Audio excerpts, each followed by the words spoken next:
Hello friends, तलाठी भरतीबद्दल जो काय घोटाळा आहे असं वाटत होतं सर्व विद्यार्थ्यांना ज्यांनी परीक्षा दिली होती. जवळपास 8 ते 9 लाख विद्यार्थ्यांनी परीक्षा दिली होती आणि फॉर्म भरला होता जवळपास 12 लाख विद्यार्थ्यांनी. आणि ही जी परीक्षा होती ती ऑनलाईन घेण्यात आली होती आणि त्यात बऱ्याचशा गोष्टी झाल्या. बऱ्याचशा शिफ्टमध्ये एक्झाम झाली, 57 शिफ्टमध्ये एक्झाम झाली, मॉर्निंग, आफ्टरनून आणि इव्हिनिंगमध्ये.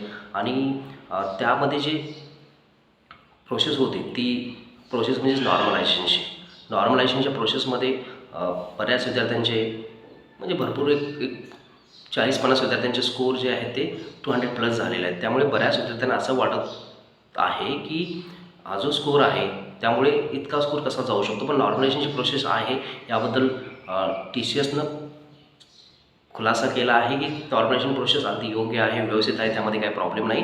त्यासोबत सरकारसोबत बैठक घेऊन त्यांनी सांगितलेलं आहे आणि सरकारनं पण याचा खुलासा केला आहे की त्यामध्ये कोणतीही अपराधपर झालेली नाही किंवा जी प्रोसेस आहे ती अगदी ट्रान्सपरंट आहे आणि सरकार कोणत्याही चौकशीसाठी जाण्यासाठी तयार आहे, कोणत्याही चौकशीच्या सामोरं जाण्यासाठी तयार आहे.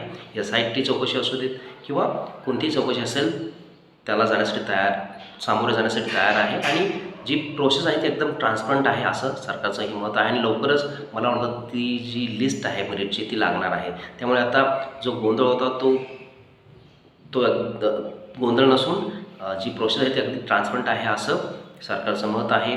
हा जो गोंधळ उडाला होता तो फक्त विरोधी पक्षानं याच्यावर आरोप केले होते किंवा आक्षेप घेतला होता की ही प्रोसेस जी आहे ती काहीतरी घोटाळा असेल किंवा व्यवस्थित नाही आहे, ट्रान्सपरंट नाही असं. पण बऱ्याच नेते पुढे येऊन सरकारनं पुढे येऊन यावर खुलासा दिला आहे. तसंच TCSसुद्धा नॉर्मलायझेशन प्रोसेस जी आहे त्याबद्दल अगदी व्यवस्थित खुलासा केलेला आहे.